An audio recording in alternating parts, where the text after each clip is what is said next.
गुरु महाराज का आदेश है, उसके हिसाब से जो भी कार्य हमको दिया जाता है, निस्वार्थ भाव से और निस्वार्थ के साथ साथ और कोई भी भेदभाव, उन सबको छोड़ करके हम अपने आप को पूर्ण रूप से गुरु को समर्पित करके तब वो सेवा करते हैं। जब हम ये काम कर रहे हैं तो ये गुरु का दिया हुआ काम समझ के करते हैं। मैं अगर आप लोगों के साथ बैठ करके सत्संग कर रहा हूँ तो ये गुरु जी का दिया हुआ काम है, इसलिए मैं इस काम को कर रहा हूँ। तो जो भी आपको आदेश मिले, अभी जैसे आपने बड़ा स्पेसिफिक पूछा, सत्संग समाप्त हो गया, सबको यह एक आदेश दिया जाता है डेरे में, या अनुरोध किया जाता है कि जो व्यक्ति सुरक्षा के कारणों से गेट पर है या लंगर की व्यवस्था में मिनिमम 2-4 लोग जो वहां की देखभाल कर रहे हैं, क्योंकि सभी व्यक्ति तो सारे काम छोड़ के नहीं आ सकते। बाकी सबसे कहा जाता है कि जब सत्संग आरंभ होता है तो सब आप हॉल में आकर के सत्संग में बैठे। पर साथ साथ ये भी बेनती की जाती है, क्योंकि व्यवस्था को सुचारू रूप से चलाने के लिए हम सबको यह आदेश भी होता है कि जैसे ही सत्संग समाप्त हो, हम जाकर के अपने अपने काम पर, सबके लिए नहीं है वो, जिनकी जैसे मान लिया आपने उदाहरण दिया कि डेरे पर सुरक्षा से संबंधित काम करने वाले लोग, या भंडार में जाकर के भंडार की व्यवस्था को पकड़ने वाले लोग, जैसे पूरी बनाने वाली टीम, या जो लोग खाने का वितरण करने वाले लोग हैं, उन सब से ये होता है कि सत्संग समाप्त होते ही, सिमरन से पहले ही वो लोग या सिमरन के दौरान चुपचाप वहां से उठ के अपने अपने कार्य पे चले जाएं। तो अगर इसी प्रकार का आप लोगों से अनुरोध किया गया है तो हमको इसका पालन करना चाहिए। मान लिया हमको सेवा दी गई, हम सेवा छोड़ करके सिमरन करना शुरू कर दें, हम बोलें देखिए जी सिमरन हम कर रहे हैं, सेवा तो हम बाद में करेंगे, और आपको सेवा दी गई है लंगर बनाने की, तो भंडारे के मौके पे लंगर ज्यादा आवश्यक है बजाय आप सिमरन करें। तो इसीलिए जैसे आपने बड़ा स्पेसिफिक पूछा, तो जिस व्यक्ति को जो सेवा दी गई है पहले सेवा है, उसके बाद बाकी चीजें हैं। सत्संग अटेंड करने का भी आपसे अनुरोध किया गया है, इसलिए बाकी सेवा को उस समय स्थगित करके कुछ चुनिंदा व्यक्तियों को छोड़ करके सभी लोगों को सत्संग स्थल पर आकर के सत्संग को सुनना चाहिए। ऐसे ही चलेगा। सत्संग की समाप्ति पर अपने अपने कार्य पर वापस चले जाना चाहिए। बिट्टू भाई। जी महाराज जी, बिल्कुल क्लियर हो गया जी। इसमें मुझे लगता है महाराज जी, जो जत्थेदार हैं, जैसे जो स्टोर में काम करते हैं, जैसे जिनको राशन देना है या कुछ भी देना है, जैसे प्रदीप भाई है या किसी और बहन की ड्यूटी लगी है, तो वो भी मेरे ख्याल से टाइम पे रहे वहाँ पे, क्योंकि अगर वो नहीं होंगे तो बाकी लोगों का काम भी रुक जाएगा। तो मतलब सारी चीज़ें उसमें हैं। तो आपने बिल्कुल क्लियर कर दिया जी। सबसे बड़ी सेवा जो है, जो महाराज जी ने, जो बाबा जी ने जो आदेश किया है, वो सबसे पहले है। उसके बाद सिमरन है, और उनका तो वहाँ भी सिमरन, जैसे आप जी ने कई बार सत्संग में भी बताया कि जो सेवादार हैं उनके लिए तो वहाँ पे जो खड़े होके सेवा कर रहे हैं वो भी उनके लिए बराबर ही है। ठीक है महाराज जी, क्लियर हो गए। देखिए, जिस टाइम सत्संग आरंभ हो रहा है और सभी सेवादारों से कहा गया कि सत्संग हॉल में आइए, उस समय भी कुछ चुनिंदा व्यक्तियों का पीछे रहना जरूरी होता है। पर जिनके लिए वो आदेश है वही रुके हैं, बाकी ना रुके हैं। कई बार ऐसा भी होता है, कुछ लोग कहते हैं यार सत्संग में बैठना पड़ेगा, उससे अच्छा है हम इसी काम में लंगर में रुक जाते हैं, या हम गेट पे रुक जाते हैं। अगर गेट पर मान लिया उदाहरण के तौर पर लालजी भाई की ड्यूटी लगी हुई है और वहां पर 2 आदमी पर्याप्त हैं, तो वहां 3 आदमियों को बैठने की जरूरत नहीं है। तो जिसको भी बोला जाए केवल वो रुके और बाकी सब लोग सत्संग के दौरान हॉल में आए, सत्संग स्थल पर आए, और जैसे बताया गया कि सत्संग समाप्त होते ही अपने अपने कार्यों पर वापस चले जाए।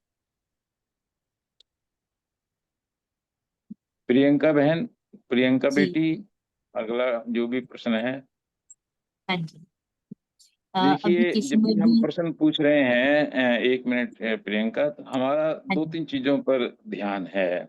एक तो ये कि जो व्यक्ति उपस्थित है उसके द्वारा जो भी जिज्ञासा प्रस्तुत की जा रही है उसकी प्राथमिकता है, उसकी प्रायोरिटी है, नंबर एक बात। नंबर दो, जिसने पूछा है खाली वही लोग बात करें ये भी आवश्यक नहीं है, हम सब उसके अंदर भाग ले सकते हैं ताकि जो विषय वस्तु है हम सबको क्लियर क्लियर हो। यह जो प्रोग्राम है यह सत्संग से ज्यादा आपस में चर्चा के माध्यम से, हम चर्चा करके आपस में चर्चा के माध्यम से अपना ज्ञान अर्जित कर सकें, इसके लिए है। मैं भी जहाँ जिस चीज को पूर्ण रूप से नहीं समझ पाया हूँ, मेरी भी इच्छा होती है कि इस माध्यम के द्वारा हम उन चीजों की चर्चा करें ताकि उस चर्चा से मुझे भी उन चीजों की क्लैरिटी प्राप्त हो। तो ये हम सबके लिए है, यह इसका लाभ मेरे लिए भी है, इसका लाभ आप सबके लिए भी है। जितने ज्यादा से ज्यादा व्यक्ति इसमें भाग लेंगे, खुल के अपने विचार रखेंगे, चाहे उनके विचार जो एक व्यक्ति ने बोला है उससे बिल्कुल विपरीत हो, तो भी हमको अपनी बात यहाँ पर साझा करनी चाहिए। जी। हाँ, दीपक है। हाँ जी। आरती जी का क्वेश्चन है। आरती जी आप अनम्यूट कर लीजिए खुद को और कैमरा भी ऑन कर लीजिएगा।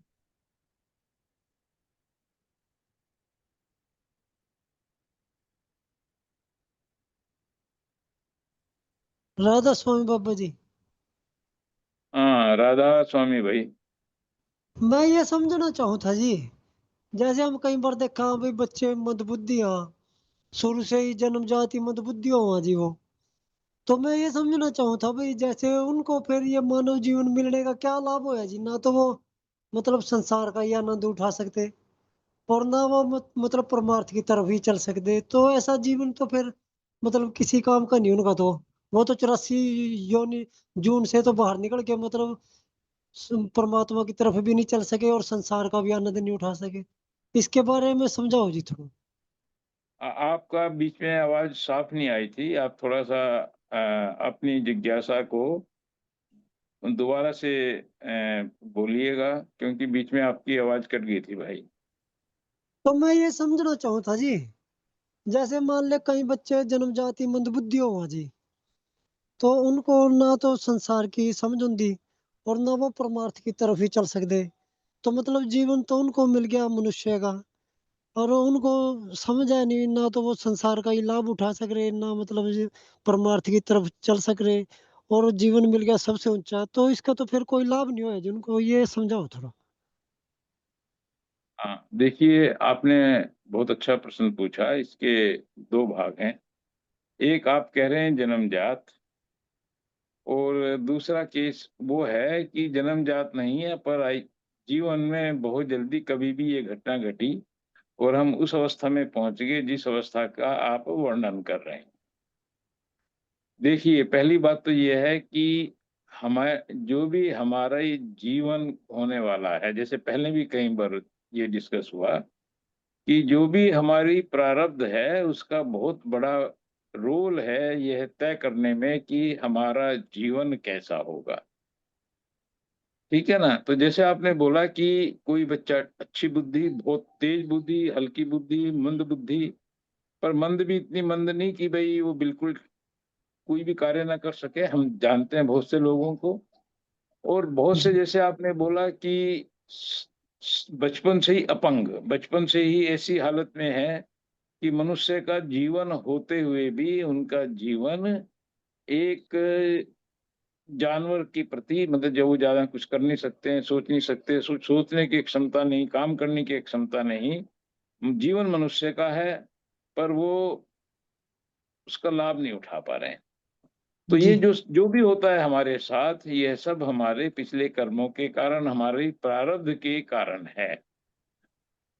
जी, और अगर हम ये मानते हैं कि भाई हमको ऐसा लगता है कि वो लोग कुछ कर नहीं पा रहे हैं क्योंकि उनके साथ हमारा डायलॉग नहीं हो पाता है। एक थोड़ा सा विषय से हटके लाइट बात है कि पागल खाने में दो पागल बात कर रहे हैं। ने कहा हम यहीं अच्छे हैं भाई, बाहर तो सारे ही पागल हैं। किसी को कुछ पता नहीं है, बिना बात के इधर से उधर भागते फिर रहे हैं और अंत में हासिल उनको कुछ नहीं होता। और हम आनंद में हैं, हम बाहर की उलझनों में नहीं उलझे हुए। तो पागल हमको पागल समझ रहे हैं और हम उनको पागल समझ रहे हैं। तो भाव कहने का ये है कि जब हमको लगता है कि वो आध्यात्मिक रूप से कुछ पा नहीं रहे हैं, तो ये कहना बहुत मुश्किल है कि क्या वो आध्यात्मिक तरक्की कर पा रहे हैं, नहीं कर पा रहे हैं।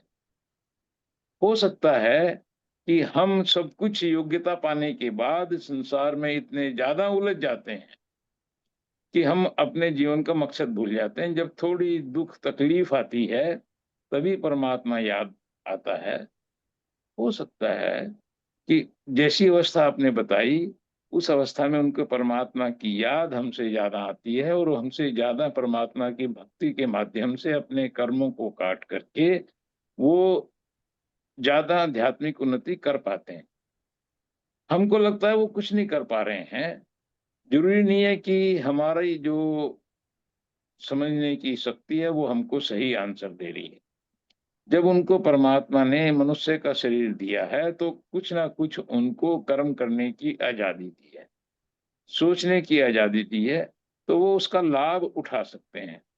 तो इसलिए हम बार बार ये कहते हैं कि भाई जो भी मौका हमको मिला है, जैसी परिस्थिति में मिला है, उसमें बजाय यह सोचने के कि मैं कुछ नहीं कर सकता, मेरे पास बहुत कुछ नहीं है, इन बातों को छोड़ करके हम जितना कुछ भक्ति कर सकें, जितना कुछ इस जीवन में आध्यात्मिक उन्नति कर सकें, उस पर ध्यान देना चाहिए। तो ऐसे ही जब ये दुख के मौके आते हैं हमारे जीवन में, दुख की घड़ी में परमात्मा की याद, परमात्मा से जुड़ने का ज्यादा मौका है। अगर इसी चीज को हम आगे बढ़ा के देखें तो हो सकता है जिसको हम कह रहे हैं कि उसको जीवन में कुछ भी करने की ताकत नहीं है, वो कुछ कर नहीं सकते हैं, अपंग हैं, बुद्धि मानसिक रूप से बुद्धि के स्तर पर वो बहुत कमजोर हैं, पर उनके पास भी मौका है इस जीवन में परमात्मा की भक्ति करने का, क्योंकि वो दुख की अवस्था में है। वो परमात्मा के भक्ति करने के लिए ज्यादा उनके मन में ये उठती है कि हे परमात्मा, हे परमात्मा, हे परमात्मा, तो उसका लाभ उनको जरूर मिलता है। तो ये मानना कि ये जीवन उनका बिल्कुल व्यर्थ जा रहा है, ऐसा नहीं है। हमने बहुत से ऋषि मुनियों का वर्णन पढ़ा है जो शारीरिक रूप से बहुत ज्यादा अपंग थे, पर आध्यात्मिक रूप से उन्होंने बहुत ज्यादा तरक्की की। शरीर का लगभग होना काफी है, जैसा बहुत ज्यादा सुंदरता, बहुत ज्यादा धन, बहुत ज्यादा शक्ति, ये सब चीजें परमात्मा के भक्ति के मार्ग में सहायक हों, जरूरी नहीं है। तो ये मानना कि उनका जीवन बेकार है, मैं उससे सहमत नहीं हूँ। हाँ, इतना जरूर है कि काश परमात्मा ने उनकी प्रारब्ध धीरे धीरे उनसे भुगतवाई होती, बजाय एक ही जन्म में उनको इतने ज्यादा कष्ट देने के। हमारे जीवन में बहुत से जो घटनाएं होने वाली हैं वो सब हमारे प्रारब्ध के कारण पहले से लिखी हुई है, उसके हिसाब से होती है। हम इस चीज को ना समझते हुए अपने आप को कर्ता मान करके उनके कर्मों के अंदर उलझ के बैठ जाते हैं। उससे हमको बचना चाहिए और जो कुछ हो रहा है उसको परमात्मा की दी हुई बख्शी समझ के ग्रहण करना चाहिए। सुख आए उसमें भी परमात्मा का नाम लें, दुख आए उसमें भी परमात्मा का नाम लें, ऐसा हमारा भाव होना चाहिए। और हो सकता है वो जीव जिनकी हम चर्चा कर रहे हैं वो इस जीवन में परमात्मा की हमसे ज्यादा भक्ति करते हो, पर हमको समझ में नहीं आ रहा। जैसे पागल हमको पागल समझते हैं और हम पागलों को पागल समझते हैं।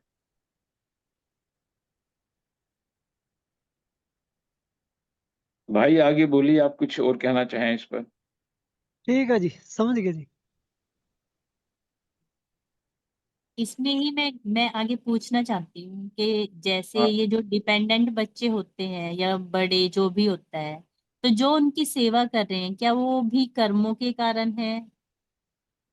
मतलब उनका सब बेटे कुछ किसी पे डिपेंड है तो कोई और ही कर रहा है? जी। बेटे ये सब चीजें जो भी हमारी चारों तरफ परिस्थितियां हमारे लिए बनाई जा रही, जिनमें से हम होके गुजर रहे हैं, हम एक दूसरे के लिए ऐसा एक दूसरे को अनुभव देने के लिए ऐसी सिचुएशन क्रिएट कर रहे हैं। तो जैसे आपने बोला, अगर किसी वजह से हमारे माँ बाप हैं वो ऐसी अवस्था में हैं कि हमको उनकी बहुत ज्यादा सेवा करनी पड़ रही है, तो ये मान के चलो ये भी हमारे लिए परमात्मा ने एक सुअवसर बनाया है। देखिए, सुअवसर इसलिए कह रहा हूं क्योंकि उसका लाभ उठा सकते हैं। माता पिता के लिए दुख है, उनको कष्ट हो रहे हैं, बट आपके लिए अपने आप को सुधारने का मौका है। ऐसे और भी चीजें, हमारे पे डिपेंडेंट बच्चे, हमारे पे डिपेंडेंट और समाज के लोग जो कुछ भी हैं, ये सब परमात्मा ने हमको सेवा का मौका दिया है। इसमें हमें बहुत ज्यादा दुखी ना हो करके, सेवा भाव से समर्पण करके इन कार्यों में अपने आप को लगाना चाहिए। तो जैसे कोई डिपेंडेंट बच्चा हमारे पे है, बच्चा किसी वजह से कोई भी उसके शारीरिक मानसिक या कोई भी कमी हो सकती है, तो उसको सोच करके परमात्मा को दोष देना, अपनी किस्मत को दोष देना, इन सब से बचना चाहिए। और इसको परमात्मा की दया बख्शी समझते हुए और ये मानते हुए कि ये सब हमारी सफाई के लिए है, हमारी निर्मलता के लिए है, हमारे अंदर छिपे हुए मल को दूर करने के लिए है, इस भाव से समर्पित होकर के हमको यह कार्य करने चाहिए। दुखी मन से नहीं, मैं ये तो नहीं कह रहा हूं हम बहुत ज्यादा खुश हैं, पर नम्रता के भाव से, अपने अंदर दीनता लाते हुए, अपने अंदर सेवा भाव लाते हुए ये काम करने चाहिए।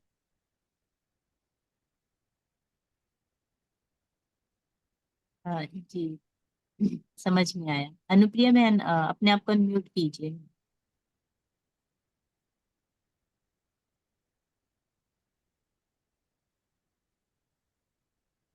अनुप्रिया जी। राधा स्वामी मामा जी, राधा स्वामी सत्संग जी। राधा स्वामी मेरा क्वेश्चन, राधा स्वामी मामा जी, मेरा क्वेश्चन तो नहीं है, मुझे एक एक्सपीरियंस शेयर करना था। जो बच्चों का कैंप हुआ था उसको आई थिंक 1 महीने से ज्यादा हो गया है, बट मैं भी और मेरा बच्चा भी उसका पार्ट थे। और मेरा बेटा अभी तक, मतलब जो उसने वहां सीखा वो किसी भी टाइम बेंची खाता रहता है, वो हर टाइम इवन बेंची खाता रहता है, जो मुझे बहुत अच्छा लगता है। और मामा जी वो 1.25 साल का था तब से वो तीनों टाइम की मील लेते हुए फोन जरूर देखता था। और हम 7 दिन डेरे में रुके हैं, टचवुड, तब से अब तक उसको फोन की जरूरत नहीं पड़ी। अभी वो 3.5 साल का है, उसने वो फोन देखना बंद कर दिया। वहां पे हमने जैसे कैसे वो मैनेज किया 7-8 दिन, बट अब उसको वो रील्स देख के और आलतू फालतू की वीडियोस देख के खाना नहीं खिलाया जाता। दूसरा एक जो उसमें बहुत बड़ा मेजर चेंज हुआ था। और वो अभी भी अपने सारे फ्रेंड्स को याद करता है। मतलब वहां पे 12-15 जितने बच्चे थे उसमें एक कनिष्क था जो उसको पसंद नहीं था, उसको हमेशा बोलता था ये तो बैड बॉय है, आज वो उसी को सबसे ज्यादा याद करता है। और बोलता है कि कनिष्क भैया भी गुड बॉय हैं, उनको मैं अपने हाउस में लेके आऊंगा। और आरती, दृष्टि, लवन्या, बहुत सारे बच्चों के नेम लेता है। तो ये मुझे बहुत अच्छा लगा और थैंक यू, ये हमें मौका दिया वहां आने का। Thank you so much. धन्यवाद बेटी। देखिए, जैसे भी आपने शेयर की एक बात, इससे दूसरे बच्चे भी इस प्रकार के कार्यक्रम में भाग लेने के लिए प्रोत्साहित होंगे। तो ये जो प्लेटफॉर्म है ये इसी प्रकार की चर्चाओं के लिए है कि हम अपने एक्सपीरियंस जो भी हैं यहाँ शेयर करें, ताकि हम एक दूसरे व्यक्ति को मोटिवेट करते हुए उसका लाभ उठा सकें। थैंक यू अनुप्रिया बेटी। Thank you ma'am. Maharaj ji, last week अभी किसी का कोई हैंड रेज नहीं है, तो एक्चुअली लास्ट वीक प्रदीप मामा जी ने क्वेश्चन पूछा था जिसको डिटेल में डिस्कस करने के लिए आपने बाद में बोल दिया था। और विजय भैया का भी क्वेश्चन है। वो बेटे, क्योंकि इस फॉरम के अंदर उस प्रश्न को पूर्ण रूप से चर्चा करके डिस्कस करने के लिए काफी समय चाहिए। तो जो हमारा सत्संग आएगा, उस सत्संग में जो मतलब वन वे सत्संग होगा, उसमें हम उस पर चर्चा करेंगे। जैसे अभी मासिक सत्संग आएगा उसके अंदर, और उसी विषय के ऊपर हम वो सत्संग रख सकते हैं बेटे। जी यहाँ इसमें क्योंकि इतना समय नहीं है, फिर इसमें एक पूरा सत्संग हो जाएगा, जो कि मेरा उद्देश्य नहीं है इस प्रोग्राम में कि खाली मैं बोलूं, इसमें मैं आप सबकी बात भी सुनना चाहता हूँ, सभी की बात। बहुत से भाई बहन हैं जो बाद में आपस में चर्चा करते हैं, मैं चाहता हूँ यहाँ मिल करके हम चर्चा करें। एक ने मेरे से बोला जी हिम्मत नहीं होती। मैं देखिए यहाँ तो कोई मुझे देख भी नहीं रहा है, मैं तो एक मोबाइल के सामने बैठ के बात कर रहा हूँ, तो आप भी ऐसे ही उस मोबाइल को बोल सकते हो, बाकी लोग सुनते रहेंगे उसे।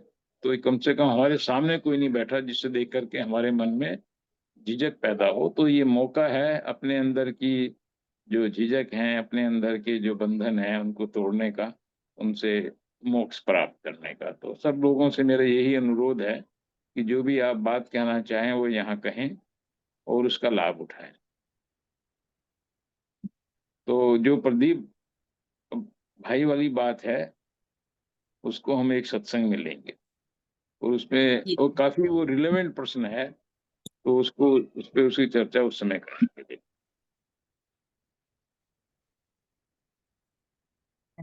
अभी अब गुलाब हम, हाँ गुलाब, हाँ तो कोई है वो पूछ सकते, नहीं तो फिर विजय भाई के पास तो प्रश्नों का भंडार है कि जो बाकी प्रश्न होते हैं वहाँ इकट्ठे होते रहते हैं।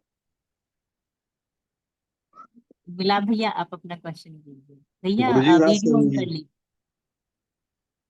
राधा स्वामी गुलाब भाई। गुरुजी जैसे संतों महात्माओं की वाणी पढ़ते हैं जी, हम सुनते हैं, जहाँ आसा तहाँ वासा, जहाँ बंदे का आखिरी टाइम ध्यान होता है, ख्याल होता है, वहीं पर मनुष्य का जन्म होता है जी। मैंने देखा है, बहुत हिस्ट्री भी पढ़ी और सुना भी है, बहुत ऋषि मुनि संत महात्मा एंड के टाइम में जी उनका ध्यान संसार में आ गया और इस संसार में उसका जन्म हो गया जी। जैसे हम कबीर साहब के गुरु रामानंद जी महाराज की मैंने आपसे चर्चा भी की थी पहले। तो सर, जब ऐसे ऐसे संत महात्मा नीचे गिर जाते हैं तो हमारी तो पोजीशन बहुत डाउन है जी। कैसे करें जी इसको जी, समझे जी। देखिए, ना तो हतोत्साहित होने की जरूरत है। आदमी गिरता कौन है? जो बहुत ऊपर उठता है। हम तो उठे ही नहीं है, गिरेंगे कहाँ से भाई?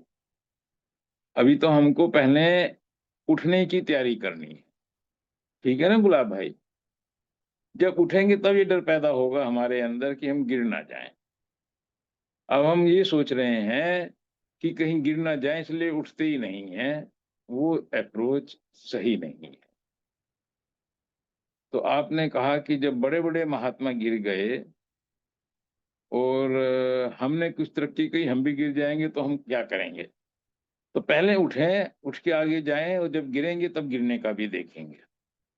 अभी तो हम खुद ही इस जगह पड़े हैं कि वहां से पड़े पड़े भी हम लोग क्या गिरेंगे? पहले ही पड़े पड़े, नीचे जमीन पे पड़े हैं हम लोग।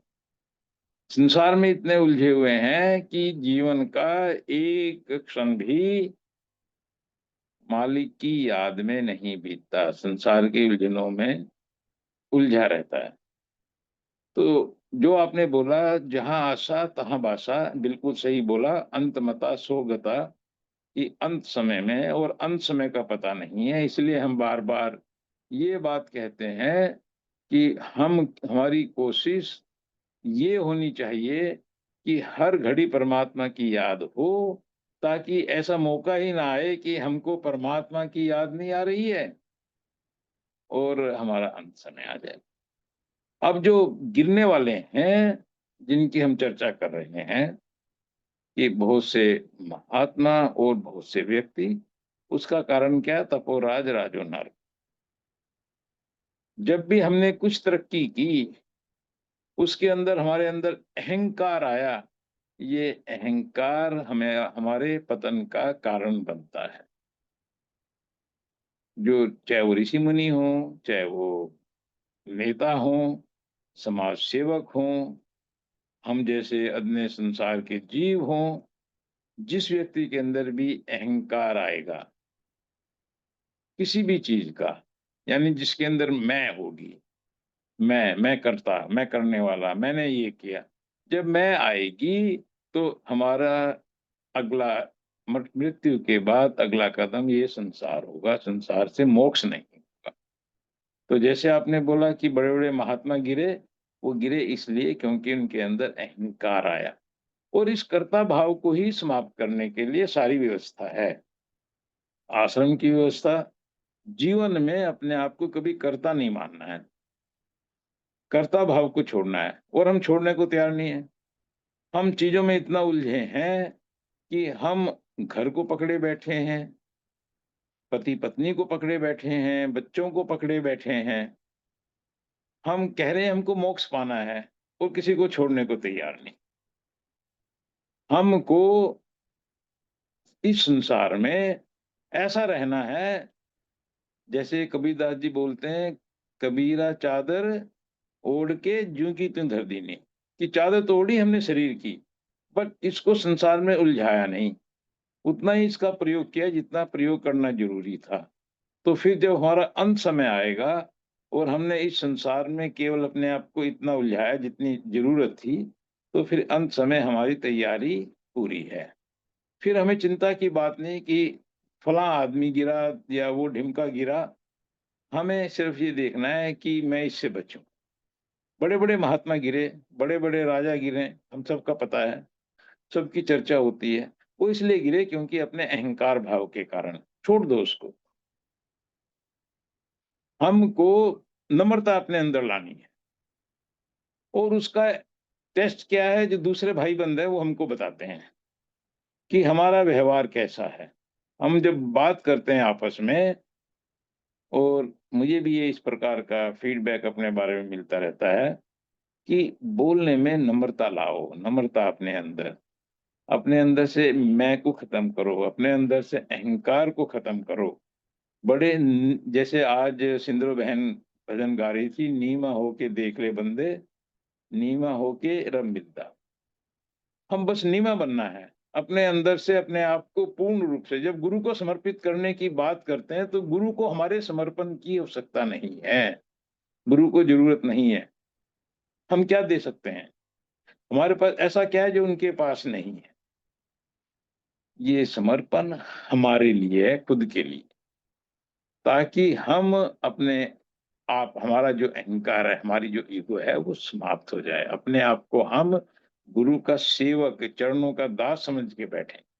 तो जब ये भाव होगा तो अंतमता सोगता, हमारा मन संसार में नहीं उलझा होगा, सतगुरु में, सतपुरुष में, परमपिता परमात्मा, उसकी याद हमारे दिल में होगी, तो निश्चित तौर से हम उनके चरणों में वास पाएंगे। तो प्रश्न आपका जायज था, बट ये मानना कि उनकी हालत हुई तो हम क्या करेंगे, हमें अपना देखना है। तो उनके साथ हुआ है, हमारे साथ होगा, ये जरूरी नहीं है। तो हमें अपनी तैयारी करनी है, बजाय ये देखने के कि दूसरे कहाँ गिरे और उन्हीं को देख करके हम अपना भजन ही ना करें, आगे कदम ही ना उठाएं, वो सही नहीं है। हमें आगे बढ़ना है, अपने आप को समर्पित करना है, अपने होमे को खत्म करना है, अहंकार को खत्म करना है, और फिर हमें अंतमता सोगता, ये सिद्धांत सब पे लागू है तो हम पे भी लागू होगा। और जब हम पे लागू होगा तो सतगुरु का प्रेम, सतगुरु का प्यार हमें अपने साथ लेके जाएगा। गुलाब भाई।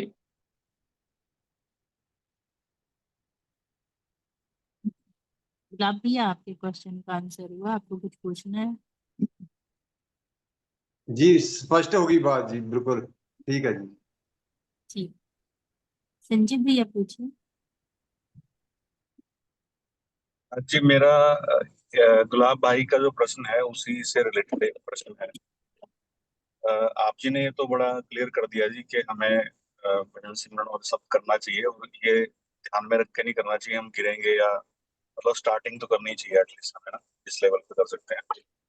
बट अगर हम संसार में ऐसे ही धसे रहे और नहीं कर पाए, मतलब जिस लेवल पे करना चाहिए, और लास्ट के मोमेंट में, जैसे अभी गुलाब भाई ने बोला कि बड़े बड़े संत जो हैं आखिरी के टाइम में उनका संसार में ध्यान हो गया और वो संसार में आ गए, लेकिन मैं ये बोलता हूँ कि अगर लास्ट के टाइम में, आखिरी के 1 महीने में कह सकते हैं, 15 दिन में कह सकते हैं कि उसका परमपिता परमात्मा से मतलब इतना प्रेम और तड़प लग जाए, तो क्या उसका उद्धार भी हो सकता है जी उस केस में? निश्चित तौर से बिट्टू भाई, निश्चित तौर से उसका उद्धार होगा। हमारी मदर बताती हैं हमारी नानी के बारे में कि मदर भी छोटी थी, और हमारे मामा जी जिनका हम पिछले प्रोग्राम में जिक्र कर रहे थे, वो तो बहुत ही छोटे थे उस टाइम। और आप ये सोचिए कि हमारी नानी के 4 लड़कियां, एक लड़का, लड़का सबसे छोटा, और बड़ी बेटी की मृत्यु हो चुकी है। वो समय की बात बता रहा हूं मैं। परमात्मा की भक्ति करने वाली थी, और परमात्मा के जैसे जो भी उस टाइम मूर्ति पूजा था, जो भी उनका भक्ति का तरीका था, उसमें वो लीन रहती थी। जब उनका अंत समय आया, जाने का तैयारियां हो गई, उनको लगा कि अब वो जाने वाली हैं, तो उन्होंने अपने आप को पूर्ण रूप से परमात्मा की भक्ति में डुबो दिया। उस समय मामा जी खटोली में ही बीबी के पास रहते थे। तो इस कि भी चलने से पहले एक बार अपनी माँ को देख लें, तो उनको लेकर के हमारे बाबा जी हमारी नानी के पास गए। मामा जी को लिया, देखा, बड़े प्यार से गले लगाया। उसके बाद बोलती है नानी हमारी कि भाई अब इसको देख लिया, अब इसको ले जाओ, अब तो मुझे मालिक की याद में ही अपना समय गुजारना है। आप सोचिए आप। तो जब एक बार आपने ये चीज समझ ली कि मैं संसार में आया हूं, वो संसार के जितने भी काम है, जो मेरे चारों तरफ माया जाल है, यह माया जाल भी मेरी ट्रेनिंग के लिए, मुझे ट्रेन करके मजबूत करने के लिए, या मेरी परीक्षा है, इस काम के लिए बनाया गया है, मुझे उलझाने के लिए नहीं बनाया गया। तो जब मैं इस भावना के साथ इस संसार के काम को करूंगा, तो ये संसार के काम भी मालिक के दिए हुए काम होने के नाते मोक्ष में सहायता करेंगे। बट अगर ये मानूंगा कि मैं करने वाला हूं, मैं संसार में ये कर रहा हूं, मैं सब कुछ कर रहा हूं, वो मालिक को भूल गए, तो सब बेकार हो गया। तो आपने बिल्कुल सही बोला कि लास्ट के चाहे वो 15 दिन हो, लास्ट के चाहे वो 1 दिन हो, लास्ट का चाहे वो 1 घड़ी हो, वो मौका ऐसा है कि उस मौके पे मालिक, इसलिए लोग क्या करते हैं, कई बार देखा होगा, जब हमारी माँ का अंत समय आया, तो हमारी भी कोशिश होती थी कि भी हम माँ को सत्संग सुनाते रहें, माँ को सिमरन के लिए बोलते रहें, कि पता नहीं किस घड़ी जाने का नंबर आ जाए, कम से कम मुंह में उस समय परमात्मा की याद हो, परमात्मा का नाम हो, तो सतगुरु के चरणों में उनको स्थान मिले। तो ऐसी हम सब लोगों की प्रैक्टिस होनी चाहिए, प्रयास होना चाहिए कि हम मालिक के साथ जुड़े रहें। तो अंत समय में जिंदगी भर अगर अपराध किए, अंत समय में मालिक को याद किया, तो निश्चित निश्चित तौर से वो लाभकारी है।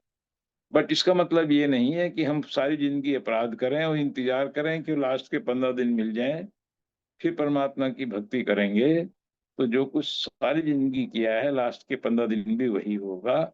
और ये तो मालूम नहीं वो 15 दिन कौन से होंगे बिट्टू भाई। जी महाराज जी, बिल्कुल क्लियर हो गया।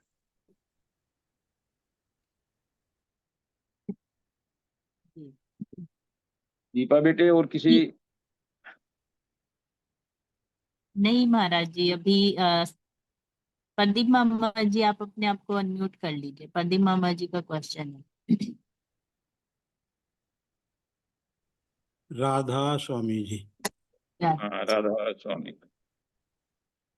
मेरा जी सवाल ये है कि कुछ मेरा अनुभव जो 3-4 महीने का या 5-6 महीने का है, उसमें मुझे ऐसा महसूस हुआ कि जब हमारे ऊपर कोई परेशानी आती है, कोई दिक्कत आती है, तो हम परमात्मा को याद करते हैं। तो परमात्मा को जब याद करते हैं, उसकी तीव्रता बहुत होती है।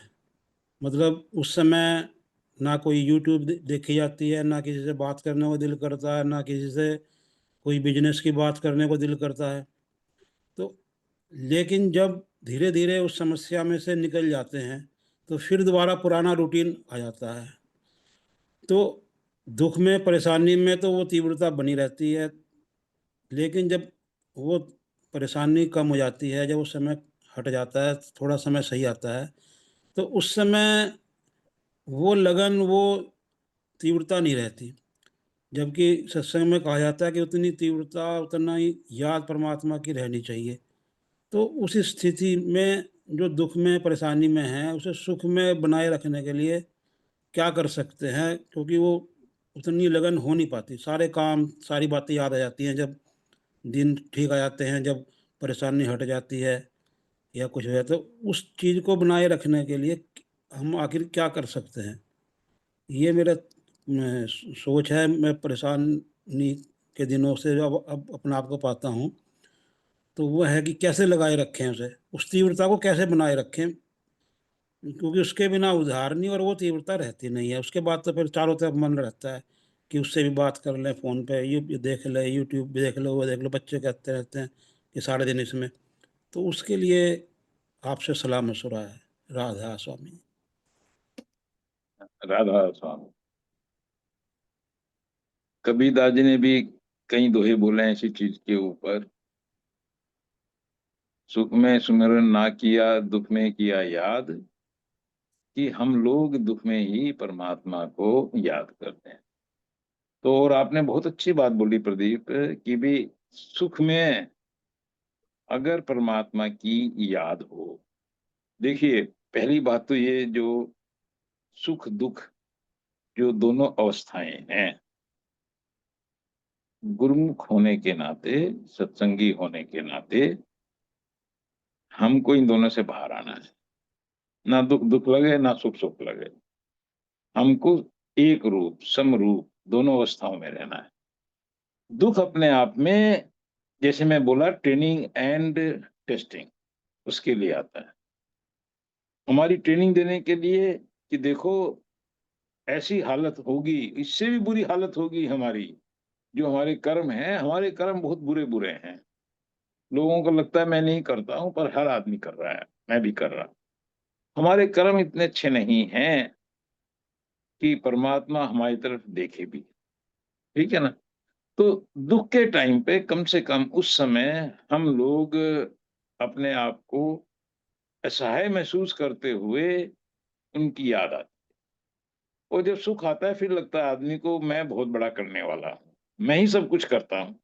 तो जो कर्ता का भाव है, जिसकी थोड़ी देर पहले हम चर्चा कर रहे थे, इस कर्ता के भाव को छोड़ के समर्पण का भाव अपने हृदय में स्थापित करना है।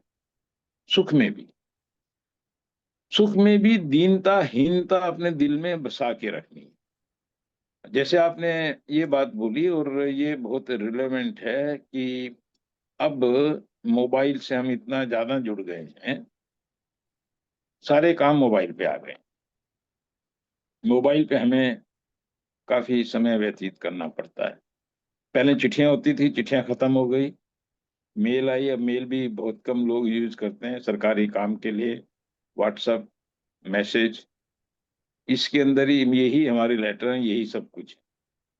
और इन सब चीजों को फिर भी मैं मानता हूं कि कुछ आवश्यकता है काम काज के लिए। एप्स हैं, उनकी भी कुछ आवश्यकता है, बैंक के काम करने हैं। और भी जो बच्चे हैं पढ़ने के लिए, उनको भी बहुत सा ज्ञान, बहुत सी चीजों के बारे में जानकारी मोबाइल से आसानी से उपलब्ध है। पहले लोग एनसाइक्लोपीडिया वगैरह रखते थे। तो मोबाइल अपने आप में बहुत अच्छी चीज है, पर ये आपको गर्त में गिरने का भी साधन है। इस पे इतना कुछ गलत मटेरियल पड़ा हुआ है जो आपको उलझा सकता है।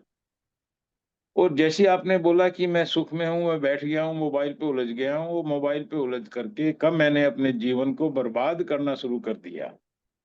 चाहे वीडियो देखने में, अनावश्यक रूप से न्यूज पढ़ने में, या और चीजों के जो हमारे जीवन के उद्देश्य में सार्थक नहीं है, उनमें हमने समय व्यतीत करना शुरू कर दिया। तो यही मोबाइल मेरे लिए नुकसानदायक हो गया।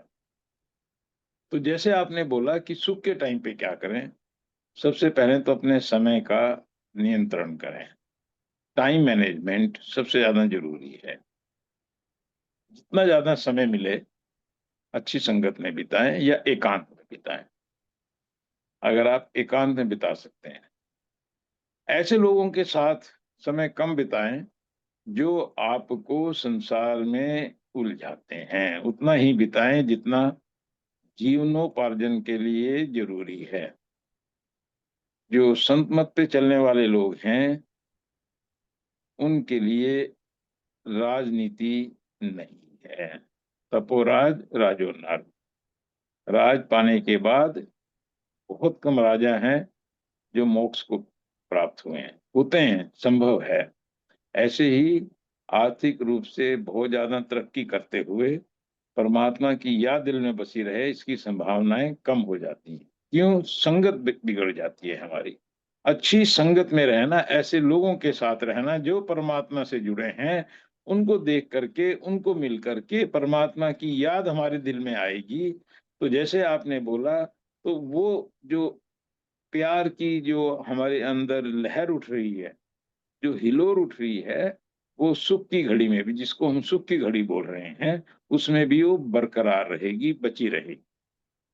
तो एक तो सुख को भी परमात्मा का आशीर्वाद और दुख को भी परमात्मा का आशीर्वाद मान करके, समरूप रहते हुए, एक जैसे रहते हुए, अच्छी संगत में बैठते हुए, अच्छा अध्ययन करते हुए, और जितना हम भजन सिमरन में समय दे सकें, सुख के समय भी, वो बहुत आवश्यक है। हम इन चीजों से बहुत जल्दी, हमको लगता है कि परमात्मा की असीम कृपा हमारे ऊपर हो रही है, परमात्मा का आशीर्वाद हमारे ऊपर हो रहा है, परमात्मा हमसे खुश है तो हमारा सब कुछ अच्छा करेगा। ये भूल जाते हैं परमात्मा ने ये सब इसलिए दिया है कि परमात्मा कह रहा है तेरी चिंता मैंने ले ली, अब तू अपनी चिंता कर। उस समय हम अपनी चिंता ना करके हम फिर संसार की चिंता में उलझ जाते हैं। तो संसार को तोड़ करके, उलट, जैसे बोलते हैं ना, उलट चला सो लौटा घर। हमको अगर वैसा हम अपना जीवन बना लें तो फिर हमें दुख में भी और सुख में भी परमात्मा के साथ जुड़े रह सकते हैं। तीव्रता, जैसे आपने बोला, दुख के समय जो तीव्रता होती है वो इसलिए क्योंकि हम दुख को दुख समझ रहे हैं। जब दुख दुख नहीं रहा, सुख सुख नहीं रहा, हम एक जैसे हो गए, तो जैसे दुख में रहेंगे वैसे ही हम सुख में भी रहेंगे, हमारा एक भाव रहेगा। और ये आपने बिल्कुल सही बोला कि जब ऐसी घटनाएं होती हैं, जैसे परिवार में लगातार घटी हमारे 2-4 चीजें, और उससे हमें लगा कि भी परमात्मा की ज्यादा याद आई, तो कोशिश ये करो। इसलिए बोलते हैं कि कोई भी काम करते हुए मालिक को याद करो। छोटा सा सत्संग कर लो, 2 शब्द पढ़ लो, कुछ भी करते हुए।